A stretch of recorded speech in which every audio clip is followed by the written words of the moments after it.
한국 남부의 한 작은 마을 경상남도 산골짜기 어귀에 위치한 조용한 성모 성당. 비탈진 산길을 따라 흐르는 시냇물 옆에 자리한 이 마을은 수백 년 동안 천주교 신앙을 지켜온 공동체였다. 성당은 돌로 지어진 고풍스러운 건물로 매일 저녁이면 뾰족탑에서 종소리가 울려 퍼졌고, 그 종소리는 마을의 하루를 마무리하는 기도처럼 사람들의 마음을 감쌌다. 20년 넘게 이 본당을 이끌어온 이요한 신부님은 자전거를 타고 마을을 돌며 혼자 사는 할머니의 안부를 묻고, 다리를 절뚝이며 복권을 파는 소년에게 따뜻한 음료를 건넸다. 그는 화려한 설교를 하지 않았지만 누구나 그의 신앙이 마을의 어둠을 비추는 작은 등불이라 믿었다. 마을은 작았고 인구도 적었지만 신앙만큼은 굳건했다. 매년 성모 승천 대축일에는 신자들이 성모상을 모시고 언덕을 올라가기도 했다. 고기잡이 떠나는 어부들은 출항 전 성모상 앞에 촛불을 밝혔고, 입시를 앞둔 학생들도 어머니 손에 이끌려 성당을 찾았다. 그만큼 성모님은 이 마을 사람들에게 단순한 조각상이 아닌 삶과 희망의 상징이었다. 그러던 어느 3월의 늦은 오후 지난, 군색의 SUV 차량 한 대가 마을 어귀에 먼지를 일으키며 도착했다. 운전석에서 내린 이는 신임 군부대 전략참모부 소속 대령 박태석이었다. 그는 최근 중앙정부의 민군 협력 지역개발 프로젝트의 일환으로 이 지역에 파견되었다. 첫 마을 간담회 자리에서 박 대령은 단호하게 말했다. 이 지역은 국방 및 문화 복합 지구로 재정비될 예정입니다. 전통과 신앙도 중요하지만 국가 안보와 현대적 질서가 우선입니다. 이제 낡고 비효율적인 시설은 정리되어야 합니다. 직접적으로 성당을 언급하지는 않았지만 모두가 그의 시선이 어디를 향하는지 알고 있었다. 며칠 후 군청에서 발행한 재개발 설계도면이 마을에 전달되었고, 그 안에는 성당 자리에 군민화합문화센터가 들어선다는 계획이 담겨 있었다. 사람들은 처음엔 설마 하며 웃었지만 성당 정문 앞에 도시계획구역 철거 예정지라는 붉은 표지판이 세워지자 웃음은 곧 공포가 되었고, 공포는 침묵 속 저항으로 번져갔다. 30여 명의 노인 신자들은 그날 밤 묵주를 들고 성당 앞에 모였다. 그들은 아무 말 없이 기도했다. 그는 이곳이 성지인 걸 몰라서가 아니라 믿지 않기 때문이야. 그리고 그 불신이 상상할 수 없는 일들을 불러오리란 건 아무도 예측하지 못했다. 믿음을 건드린 대가가 어떤 건지 곧 알게 될 터였다. 이야기는 여기서 시작된다. 그리고 만약 당신이 이 이야기를 끝까지 듣는다면 왜 어떤 장소는 수천 명의 행정력이나 개발 계획조차 흔들 수 없는지를 알게 될 것이다. 며칠 후 성당 앞마당에는 빨간 철제 안내판이 세워졌다. 가리, 국방, 문화, 복합지구 개발을 위한 철거 예정 부지. 국방부 전략지휘본부 본지역은 국가 정책에 따라 구조 재조정 예정이며, 신자들은 그 안내판 앞에서 한참을 서 있었다. 이른이 넘은 권 할머니는 떨리는 목소리로 중얼거렸다. 여기서 세례받고 남편과 혼인미사도 드렸지. 부모 장례도 여기서 했어. 이걸 닭장처럼 부수겠다는 거냐. 마을 회관에서는 비상주민 설명회가 열렸다. 박 대령은 정장 차림으로 나타났고 커다란 프레젠테이션 보드에 화려한 개발 도면을 펼쳐 놓았다. 여기엔 광장이 들어서고 저쪽엔 시민 힐링 센터, 이곳엔 국방문화관이 세워질 예정입니다. 현대의 신앙은 공간보다 마음에 있습니다. 건물이 중요한 게 아닙니다. 모두 조용했다. 누구 하나 손을 들지 않았다. 하지만 그 침묵은 동의가 아니라 충격이었다. 이 자리에서 마을을 대표해 발언하던 김준식 씨가 조심스레 물었다. 성당은요, 저희가 매일 미사를 드리는 그 성당은 어디에? 박 대령은 잠시 멈췄다가 무심한 듯 말했다. 대체될 예정입니다. 더 안전하고 더 효율적인 구조로요. 그날 밤부터 마을 성당 앞 돌계단 위에 사람들이 하나둘 모였다. 그들은 현수막도 확성기도 없었다. 오직 손에는 묵주가 있었고 입술에선 성모송이 흘러나왔다. 기도가 저항이었고 침묵이 외침이었다. 성당을 돌며 쓰레기를 치우던 박 여사도 이날부터 매일같이 해가 지기 전 자리를 잡았다. 얇은 돗자리를 펴고 돌바닥 위에 무릎을 꿇고 앉아 기도했다. 성모님, 이 집을 지켜주세요. 우리 마음의 집을요. 다음 날 저녁 이요한 신부는 조용히 성당 현관에 나와 기도하는 이들을 향해 고개를 깊이 숙였다. 그는 단 한마디도 하지 않았지만 그 눈빛은 말하고 있었다. 여러분과 함께 기도합니다. 며칠이 흐른 후 군 측에서는 측량팀과 중장비를 동원해 성당 뒤편에 오래된 무덤 정원 쪽으로 들어오기 시작했다. 그곳은 마을 조상들이 안치된 곳이었다. 정원을 돌보던 장 씨는 황급히 막아섰다. 이 땅 아래 조상들이 잠들어 있습니다. 함부로 포크레인으로 밀면 무덤이 뒤집어질 수도 있어요. 포크레인 기사도 당황해 뒷걸음질 쳤지만 현장 감독관은 무뚝뚝하게 외쳤다. 계획대로 진행하세요. 방해하는 자는 제지 조치합니다. 그 소식이 퍼지자 마을 주민들은 우산과 촛불을 들고 성당 앞에 다시 모였다. 이번엔 비가 내렸고 바람이 거셌지만 그 누구도 자리를 떠나지 않았다. 한 아이가 엄마에게 물었다. 엄마, 성당이 없어지면 하느님도 떠나는 거야. 엄마는 대답하지 못하고 아이 손을 꼭 잡았다.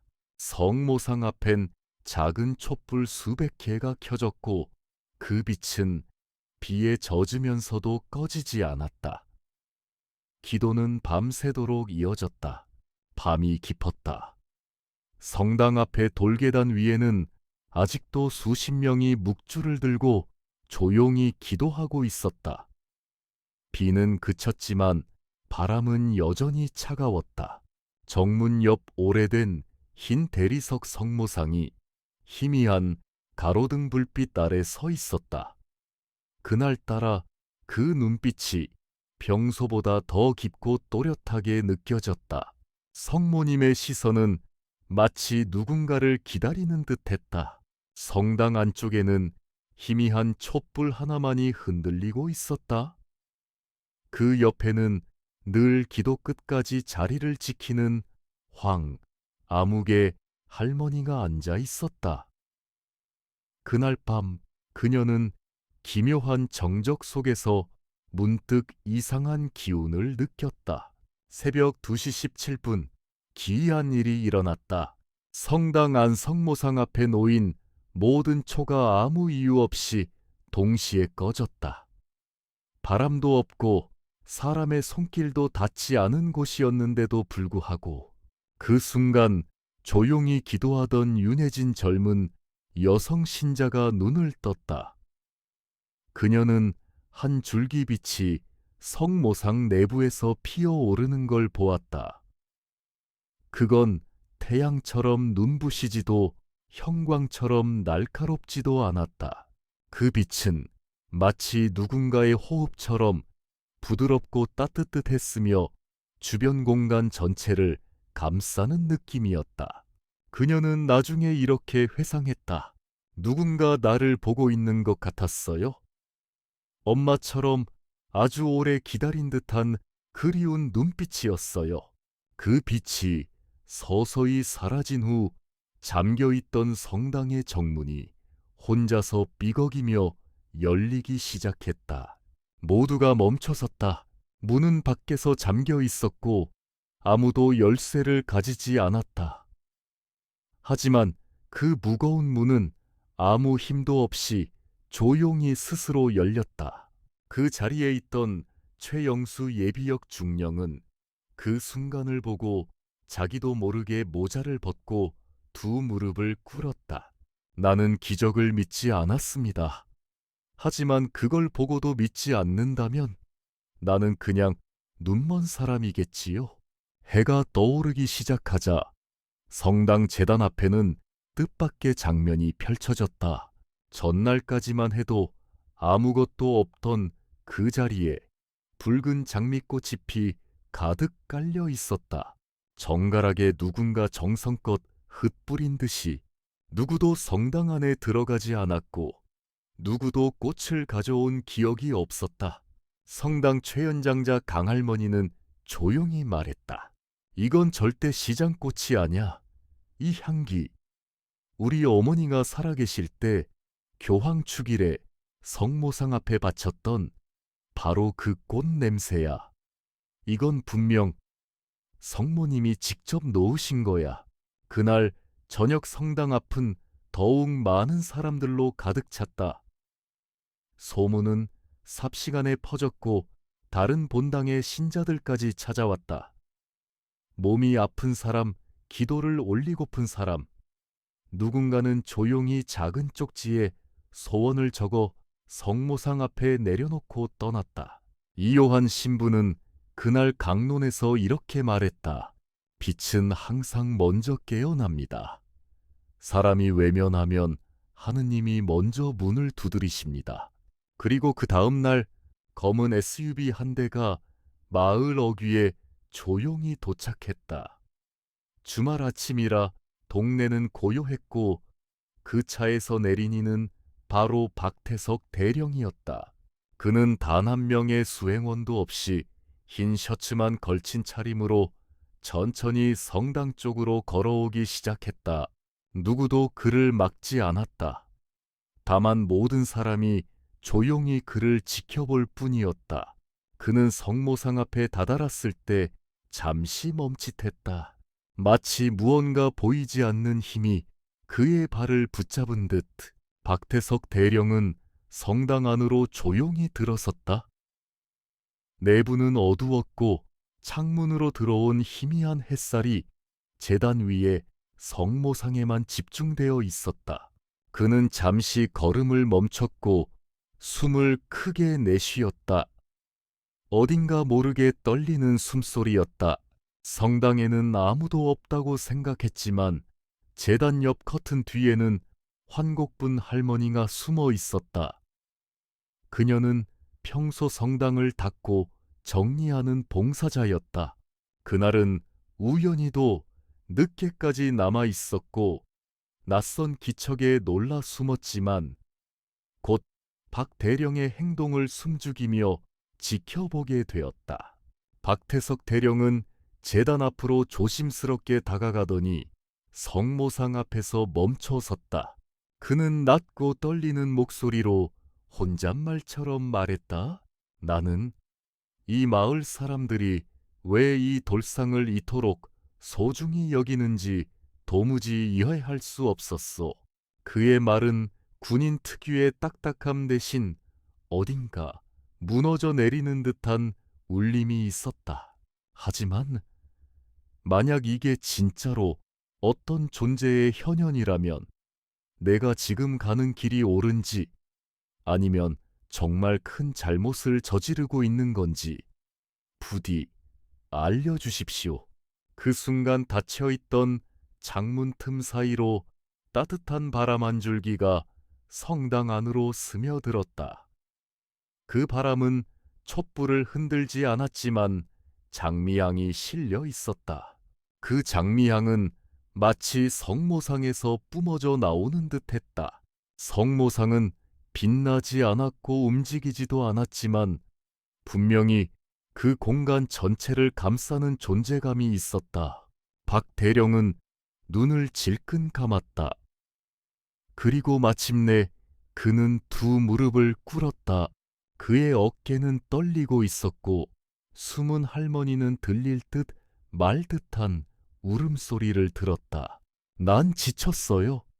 당신이 진짜라면 이제는 아무 말이라도 해주세요.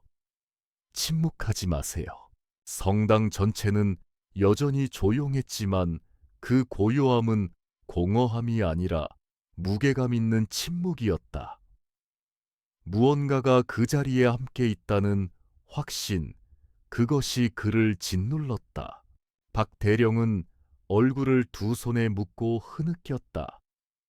그는 그 누구에게도 보여준 적 없는 무방비한 상태로 그 공간의 그 조각상 앞에 자신을 내려놓고 있었다. 한참이 지나고 그는 천천히 일어섰다.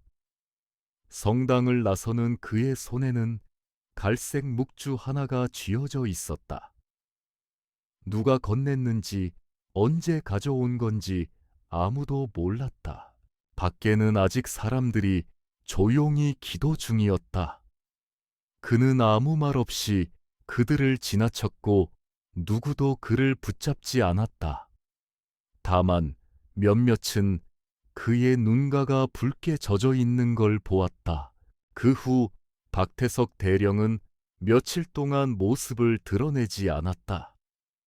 군청에서도 그에 대해 말을 아꼈고 휴가 중이라는 말만 흘러나왔다. 그와 동시에 마을에는 이상한 조짐이 있었다. 성당 부지에 들어온 중장비들이 하나둘씩 철수하기 시작한 것이다. 포크레인 위에는 파란 천이 덮여 있었고 경고 표지판도 조용히 철거되었다. 누구도 지시하지 않았고 군부대의 공보팀도 아무 설명 없이 계획 도면을 철회했다. 그 모든 과정은 아무도 말하지 않았지만 모두가 알았다. 무언가 큰 변화가 일어났음을. 성당 앞마당에 평소보다 더 많은 사람들이 모였다. 그들 중에는 낯선 얼굴도 있었다. 인근 본당의 신자들 타지에서 온 순례자들, 그리고 한동안 교회를 떠나 있었던 젊은이들까지. 성당은 어느새 마을의 중심이자 안식처로 다시 살아나고 있었다. 누군가는 성당 앞 벤치에 앉아 기도했고 누군가는 묵묵히 바닥을 쓸며 돕고 있었다. 그 중엔 마을 내 불교 신자 오재덕 씨도 있었다.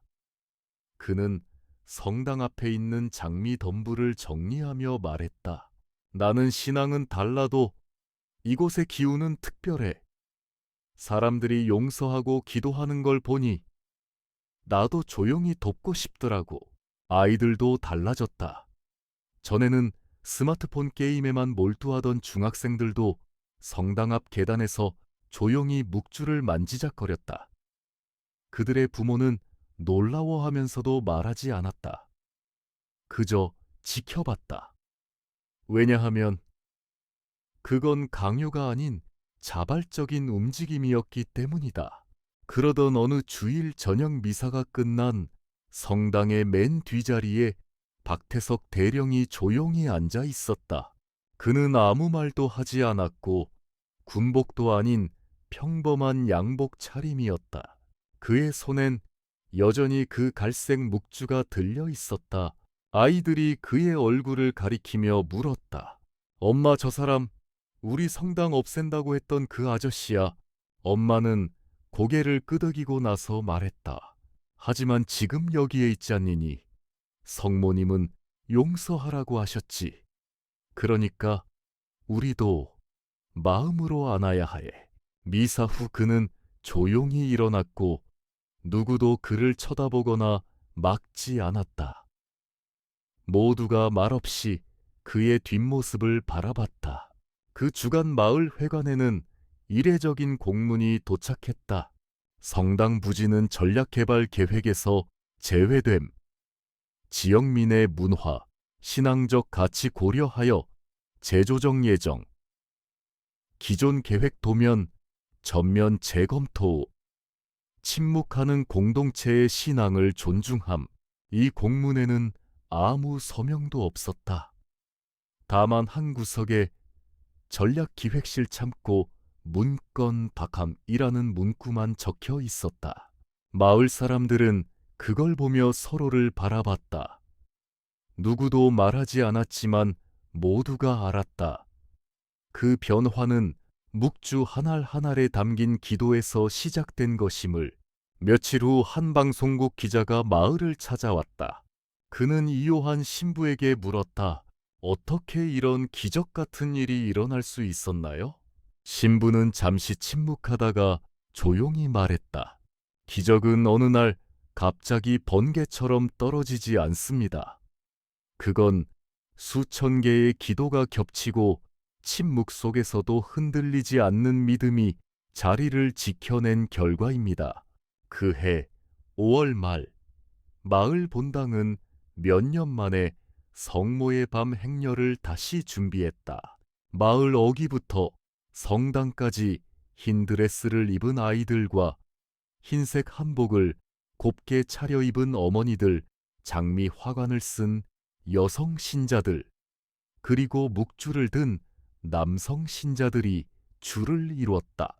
기억하던 그 모습이지만 이번만큼은 의미가 달랐다. 그들은 잃을 뻔했던 신앙의 공간을 다시 걷고 있는 것이었다. 그날은 구름 한 점 없는 저녁이었다. 촛불이 흔들리지 않았고 성모상이 담긴 꽃수레는 조용히 마을의 골목골목을 지나 본당을 향해 이동했다. 성당 앞 도로에 도착했을 때 사람들은 놀라움을 감추지 못했다. 그곳에 박태석 대령이 서 있었기 때문이다. 그는 흰 셔츠에 검은 바지 가슴엔 아무 휘장도 없었고 손에는 아무것도 들고 있지 않았다. 성모상을 태운 수레가 눈앞을 지나가자 그는 모자를 벗고 고개를 깊이 숙이며 두 손을 모았다. 누구도 말하지 않았지만 모두가 그 순간을 영원히 기억할 것임을 알았다. 그의 인사는 공식적인 사과가 아니었고 마이크를 든 연설도 아니었지만 그 어떤 말보다 진실했고 뉘우침이 담겨 있었다. 이후 마을 회의는 달라졌다. 예전처럼 종교에 따른 논쟁도 줄었고 신앙을 가진 이와 그렇지 않은 이 사이에 놓였던 벽은 서서히 허물어졌다. 심지어 10년 넘게 인사도 안 하던 김노인과 이씨, 할아버지도 성당 앞 벤치에서 나란히 앉아 장미꽃 향기를 맡으며 이런 대화를 나눴다. 그래도 참 잘 지켜냈어. 응, 안 그랬으면 우리 후손들 이 이야기 못 들었을 거야. 젊은이들도 달라졌다. 한때는 냉담하던 청년들이 다시 성당 마당으로 발길을 돌렸고 누군가는 묵주를 배우기 시작했다. 그들은 예배당 안까지 들어오지 않아도 성당 담벼락에 기대어 하늘을 보며 기도했다.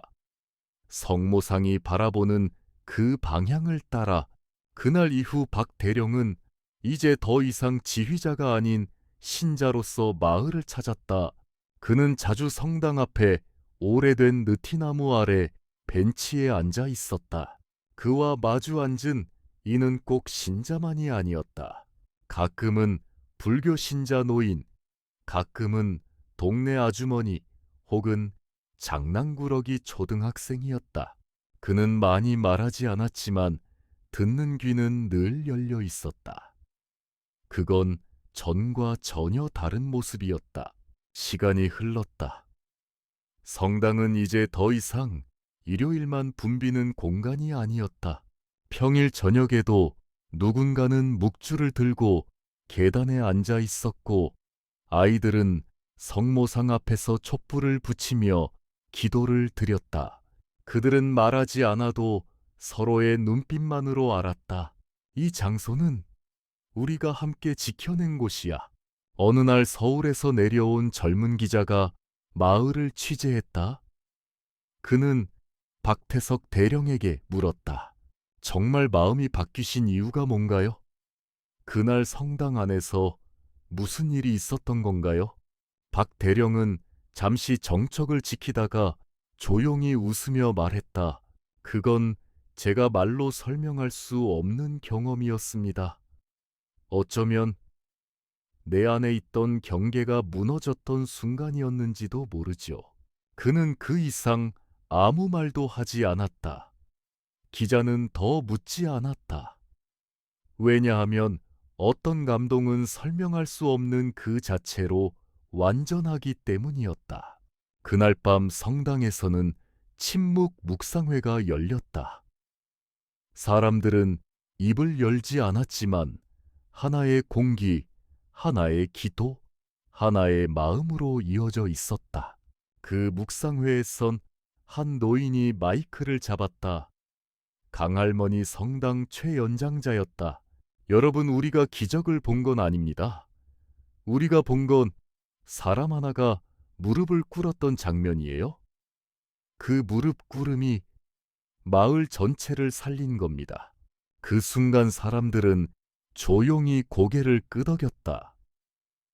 박 대령은 제일 뒷자리에 앉아 고개를 숙인 채 손에 묵주를 감싸쥐고 있었다. 이후 사람들은 그 사건을 기적이라 부르지 않았다. 그 대신 이렇게 이야기했다. 그건 믿음이 보여준 힘이야. 그리고 제때 무릎을 꿇을 줄 알았던 한 사람의 용기였지. 성당 외벽에는 언젠가부터 나무 간판 하나가 걸려 있었다. 누가 만들었는지는 아무도 몰랐지만 그 위엔 이렇게 쓰여 있었다. 성모님의 집은 누군가가 지켜주는 곳이 아닙니다. 그저 누군가가 기도하는 한 사라지지 않습니다. 그 문장은 문서도 아니고 법령도 아니고 선언도 아니었다. 하지만 마을 사람들에겐 그 어떤 제도보다 강한 믿음의 표현이었다. 비가 오는 어느 초여름 아침, 성당 마당의 낡은 의자 위에 강할머니가 조용히 앉아 있었다. 손에는 여전히 묵주가 있었고 입에는 미소가 걸려 있었다. 아이들이 뛰어놀며 지나가자 그녀는 작게 중얼거렸다. 기적은 멀리 있는 게 아니야. 모든 사람이 포기하라고 할 때 그냥 조용히 믿는 것. 그게 진짜 기적이란다. 그날 오후 서울에서 온 대학교 종교학과 학생들이 마을 신앙의 변화에 대해 인터뷰를 진행했다. 한 학생이 물었다. 결국 성당이 남게 된 건 법적인 이유인가요? 아니면 행정 절차상의 문제였나요? 이에 김노인이 대답했다. 아니지. 그건 어느 한 사람이 제때 무릎을 꿇었기 때문이야. 법도 공문도 다 필요 없어. 진심 앞에선 아무것도 아니거든. 학생들은 말없이 메모했고 누군가는 눈시울이 붉어졌다. 그날 밤 박태석 대령은 성당 벽 옆 벤치에 조용히 앉아 있었다. 그는 성모상을 향해 두 손을 모았고 오랫동안 말없이 하늘을 바라봤다. 마을 사람들은 더 이상 그를 군인이라고 부르지 않았다. 이제 그는 단지 묵주를 든 신자 박씨였을 뿐이다. 어느 토요일 저녁 성당 앞에 조명이 들어왔고 오랜만에 아이들의 합창 소리가 울려 퍼졌다. 주일 저녁 미사가 끝나고 이요한 신부는 마지막 강론에서 이렇게 말했다. 믿음은 소리치지 않습니다. 그저 누군가의 기도 속에 살아 숨 쉬는 것입니다. 그리고 우리가 함께하는 한 이곳은 결코 사라지지 않을 것입니다. 사람들은 말없이 고개를 숙였고 누군가의 눈에선 눈물이 흘렀다. 그건 슬픔이 아니라 감사였다. 몇 달 후 외지 순례자들이 성당 앞에 놓인 작은 나무 간판을 보고 멈춰 섰다. 그 위엔 이렇게 적혀 있었다. 성모님의 집은 누가 지켜주는 것이 아니라 기도하는 이들이 있는 한 무너지지 않습니다. 서명도 없고 날짜도 없지만 이 마을 누구나 안다. 그 문장은 바로 그날 성당 안에서 한 남자가 흘린 눈물에서 태어났다는 것을